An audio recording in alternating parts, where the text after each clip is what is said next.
I'm Michael Lanighan. Thank you for that introduction. I'll be presenting this work. It's joint work with my colleagues at the University of Massachusetts Amherst, Takeshi, Takahashi, and Grupen.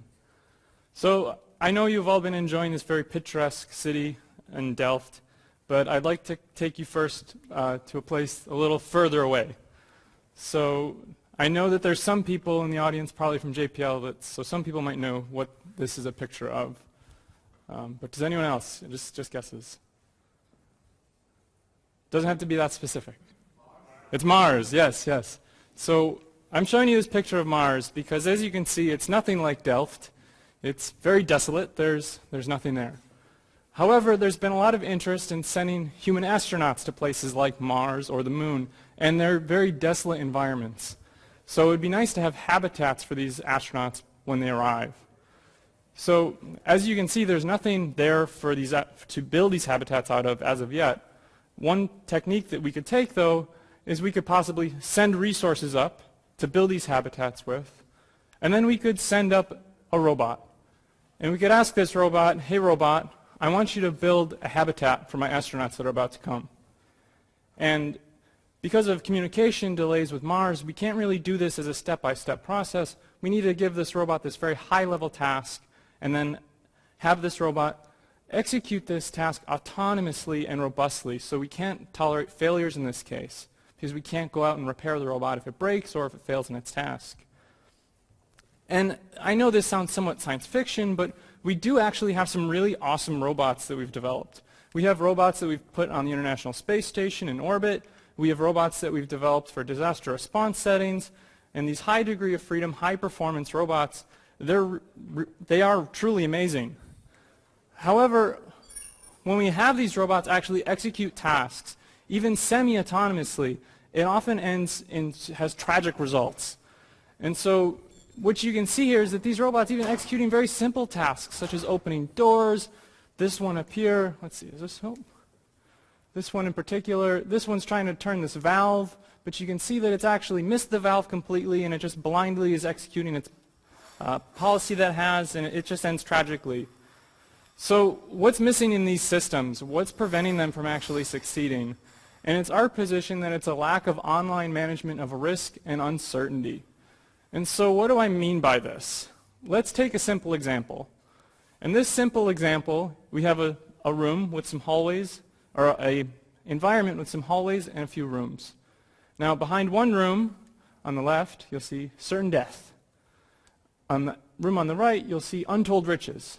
So if we put our robot in this environment, we might say, based on its initial sensor readings, it may have a belief distribution, or it may believe where it is in this environment, something like this.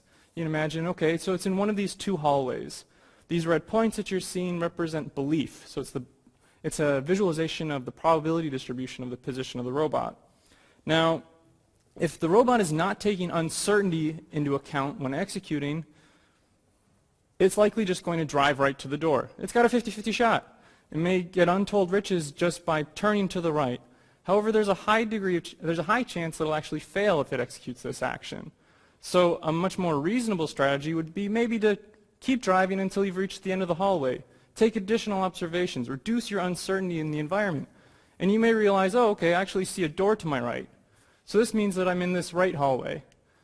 And since I'm in the right hallway, I can now confidently proceed to the goal and get these riches.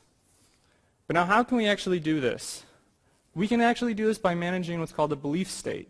A belief state's a probability distribution over the underlying state space in your problem. And to update and manage belief state, there's a couple steps that we need to go through. The first step that we need to go through is we need to be able to predict the effect of actions that we want to execute. And we typically call this a control update. And this notation here, in case anyone's unfamiliar with it, S represents states, A is representing actions, and B of S is representing the belief of that state. Now, after we actually execute an action, we need to correct our assumptions based on new sensor data. And we do this through what's called a measurement update, and that's shown on the bottom. And this measurement update, just for notation again, Z in this case is observation, so this is the observation that you just received.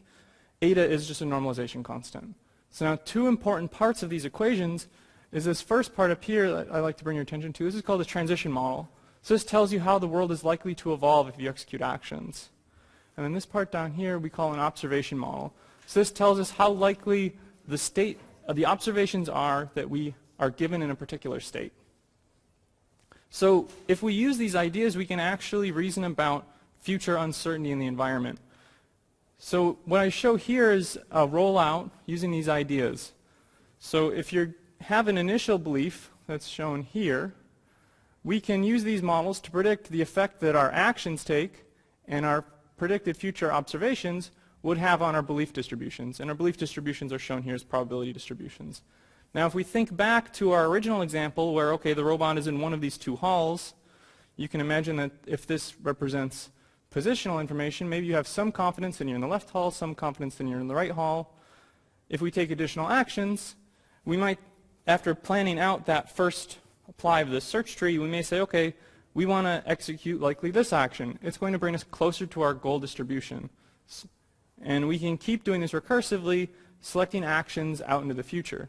Now typically we'll execute, or we'll like to select a sequence of actions, but we're only going to ever execute the first action in that sequence, and then we're going to correct based on new sensor data that's coming in. So this is all going to be online.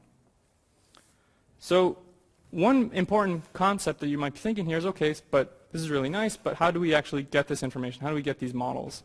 And in previous work, we've introduced a technique or a model called the aspect transition graph. This aspect transition graph describes how an agent can interact with an object through actions to change relative sensor configurations. So what you see here, this is like a toy cube or a die. What you see here is there's what we call an aspect, which is a constellation of features or a geometric arrangement of features. And we can describe how our actions that we want to execute, so let's say action 2, for example, how they stochastically transition you to different aspects. So I can predict if I execute this action, then I'm likely going to end up in this sensor configuration. And we can predict how likely it is that we would fail, so maybe an action could fail with some probability, and we can take that into account during execution. So in our experiments, we use this robot that we developed at University of Massachusetts Amherst. It's called the U-Bot 6. It's a 13-degree of freedom, toddler-sized bimanual humanoid. It's dynamically stable, means it bounces like a Segway, and it's best suited for gross motor activities. So as you can see, we actually have balls. We don't have any fingers at our end effectors. So we can only do very basic bimanual manipulation activities, as well as navigation activities, so we can interact and change our perspectives in the environment. So in earlier work, we've used these ideas to show how we can manage uncertainty in environments such as this. And in this experiment, let's see if I can get this going. Our robot has a model set of these aspect transition graphs that describe how these objects change views when it interacts with them. And what you see on the left in the upper corner, or on the left here, these are the belief distributions over that model set. And now the robot's going to be executing actions such to reduce the uncertainty amongst these distributions by changing its perspective, by flipping objects, by actively interacting with the scene. So we're not just going to be passive, we're going to actively change the state of the environment. And so as you see, even within a few actions, we can reduce a great deal of uncertainty. Now one thing that may not, I think it said it on the slide, but it may not have been legible. Some of these objects, I believe this object here and this object here in this model set, are actually visually identical, but they have different mass distributions. So it means that the transition dynamics between these different faces are actually going to be different. So you can't solve this problem by just visually inspecting the objects. You need to actually interact with them. And so after about, I believe it's after about 20 actions here, we get about 95% confidence that we've identified these different objects. So at this point in our work, we've shown how we can take, if you have this, thinking back to our original motivating example, if we have a bunch of objects that we're presented with, we can actively explore them to identify them and determine what their objects they are. However, can we extend these ideas? How can we take these ideas of robust execution and uncertainty management and think about how we can reason about assemblies? And so that's what we achieved in this work. To do this, we've introduced a hierarchical belief space planning framework. And this hierarchical framework actually uses multiple planners planning in different belief spaces. Now a key idea here that allows us to do this is that we've introduced this state abstraction function Z. This state abstraction function allows us to sample lower level beliefs to form higher level representations. In this way, we can inform higher level planners, such as in this example, we'll be using an object level planner at the bottom, managing uncertainty over objects, and an assembly planner at the top, managing uncertainty of our assembly state. With that state abstraction function, we can use information that we've learned about the objects to accomplish our assembly tasks. Now, it's important to note that these higher level belief states are going to depend a lot on these lower level planners that we were using, right? Because if you have a very high entropy distribution, if you're very uncertain, it's not going to yield very much information or guidance to any high level planners. So we need to take that into account. If we execute actions at the lower level, we'll actually increase the robustness and the quality of our solutions at the higher levels. For the object level planner in this work, we use our ATG framework that I just described a little bit earlier.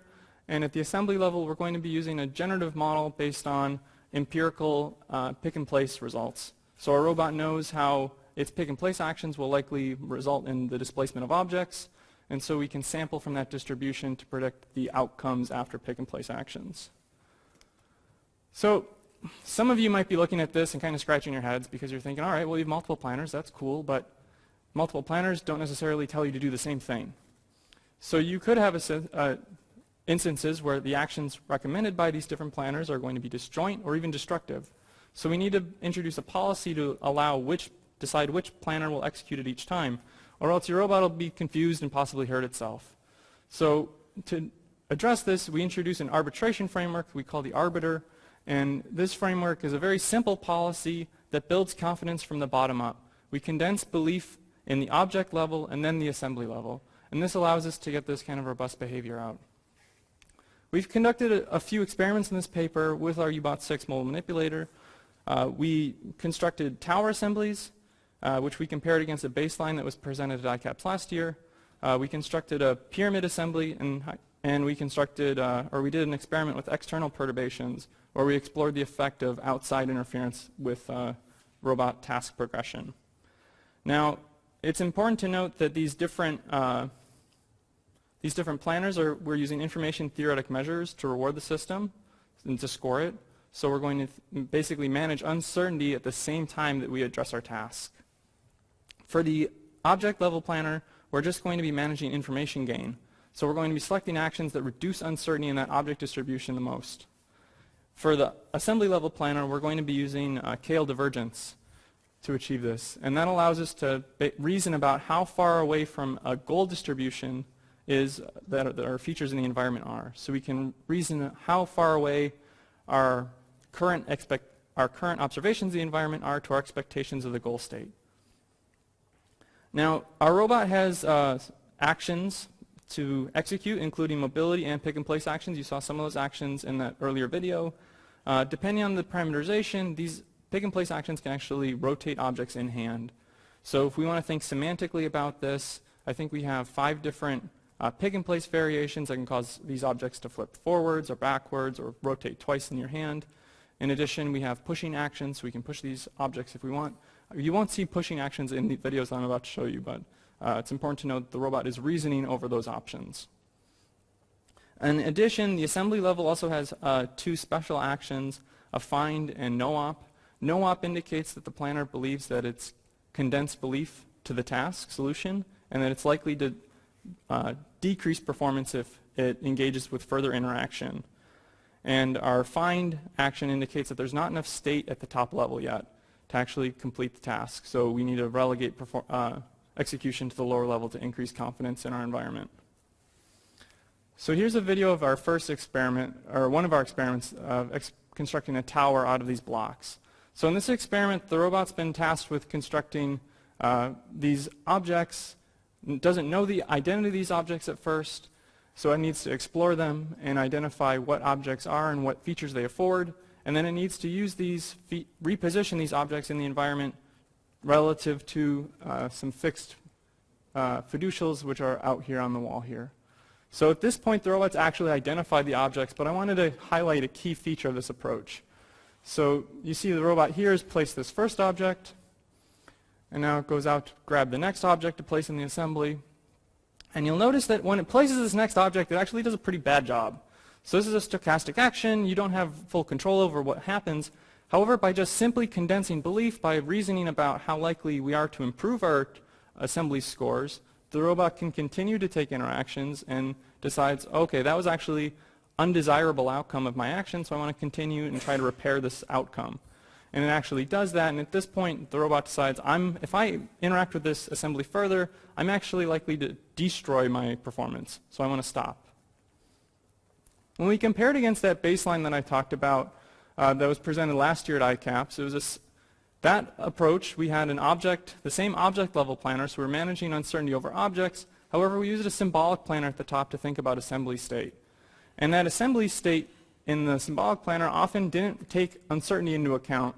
So even if you placed an object in the assembly, in the area that you expected to, if we don't consider uncertainty, then additional objects that you place may topple, or they may fall off because they may not have the supporting surfaces that are required for this task. And that's what you see here. In contrast, our approach actually is able to construct very high fidelity assemblies.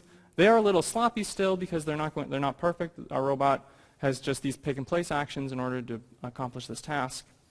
It is important to note that our approach will actually execute more actions. I'm sorry that I don't have the data for that, but we typically do execute more actions to complete these tasks because we're trying to refine our state.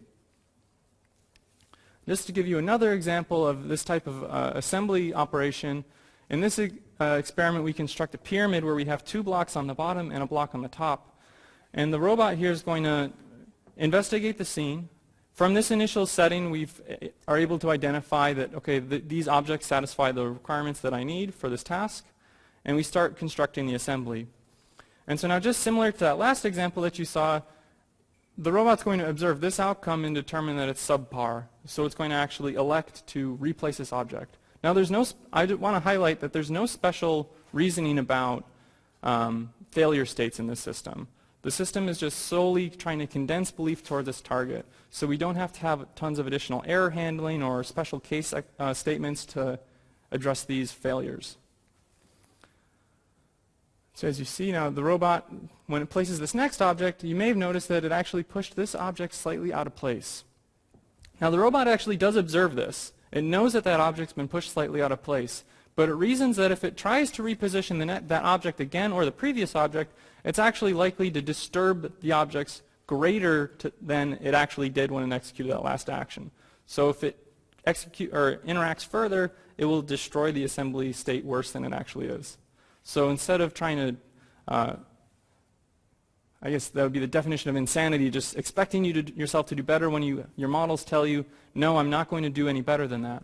So the robot elects to stop and continue on with the assembly there. Now, this kind of robust execution we were really interested in. We thought it was very interesting. So we wanted to do an additional experiment that tested how robust we could actually do this. And in this experiment, the robot starts assembling this structure, and then a very mean researcher walks in and flips the object. Now the robot has no concept of me, or this the researcher, and it has no concept of anything happening in between when it places this object down and when it takes an observation. And so when it observes that this outcome happened, it actually has to reason about, okay, well, I was very confident that this was this particular object, and I knew that it was in this orientation, but when I placed it down, it actually magically rotated. So how can I explain this? Its belief distributions actually have shifted greatly, so we take additional actions to resolve that ambiguity in that lower level belief distribution before continuing on with the experiment. And so the robot actually realizes, okay, well, there's a small probability that this object may have rotated when I placed it. And so if I try flipping it back, maybe it's the correct object. If it's not, I'm going to have to go find another object to solve this task. But it is, in fact, the correct object, so the robot is able to grab it and then place it in the assembly and solve the task. Now, in conclusion, we've proposed this new planning framework that intrinsically supports this robust autonomy. And this is just kind of a schematic diagram of this approach, where we have our object level planner that's being informed by the environment, and an assembly level planner that's using those beliefs at the object level to reason about the task. These planners both recommend actions, which are then, action is then selected by an arbitration framework.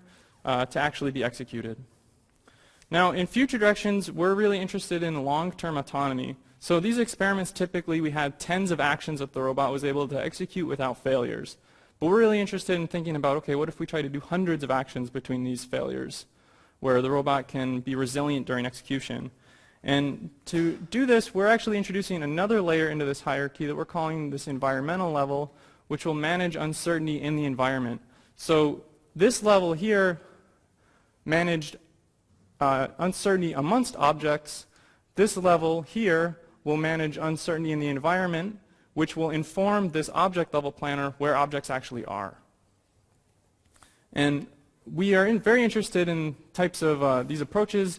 You could think of a robot maybe trying to tidy up your house, where the robot has to actively search for objects that may be out of place, and then after finding these objects out of place, reason about where they should be placed, and then reposition them as required.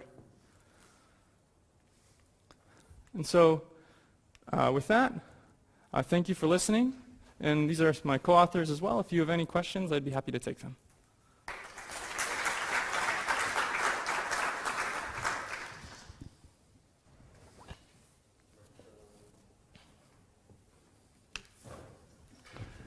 Thanks for the great talk. What I like most about the talk is how you explain what the robot is thinking.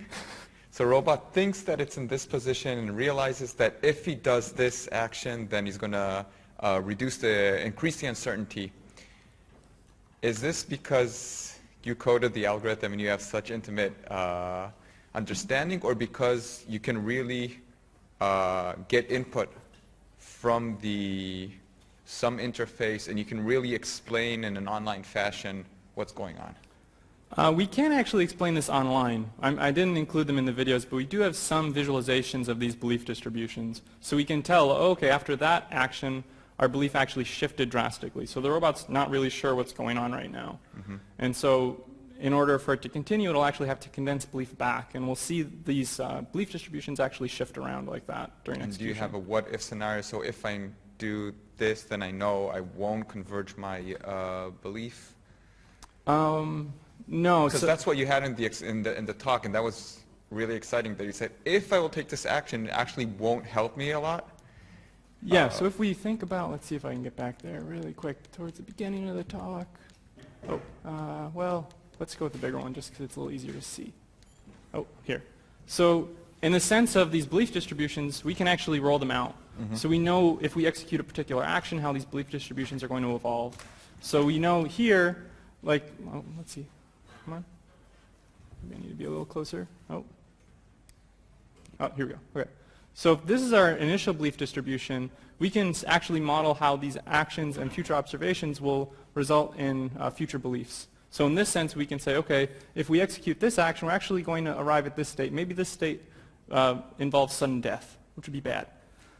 So instead, we'll want to take actions that maybe minimize that death state and instead try to maximize other states. Mm-hmm. And so we can visualize it that way. I see. Thanks. Thank you.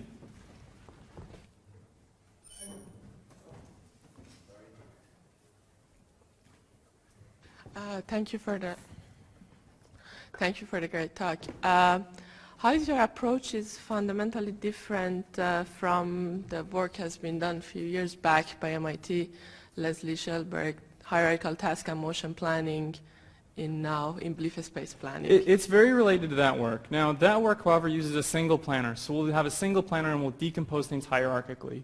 In this work, we're actually using a hierarchy of planners. So our planners are actually reasoning in different spaces, and then we're using this arbitration module, which I think I can see if we can flip back to it really quick. Right, where, well, that's actually, yeah, so right here. So each of these planners is actually going to recommend an action to be executed, and then we'll use this arbitration framework to decide which action to execute at runtime.